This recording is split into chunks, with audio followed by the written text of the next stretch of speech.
Kim qabristonga kirib, Qul huvallohu ahadni 11 marta o'qib, savobini o'liklarga bag'ishlasa, unga o'liklar adadicha ajr beriladi deyilgan deydi. Ikkinchi, qiroatni hikmatlaridan biri yengillik keltirish.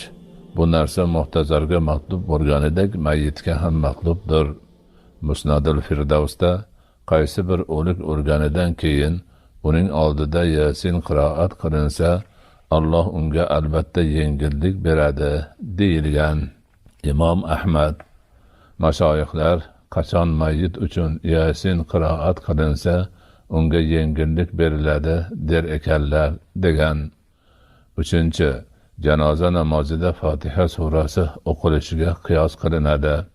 To'rtinchi, hadislarda qabrlarni ziyorat qilishda o'liklarga salom berish talab qilingan. Agar mayyit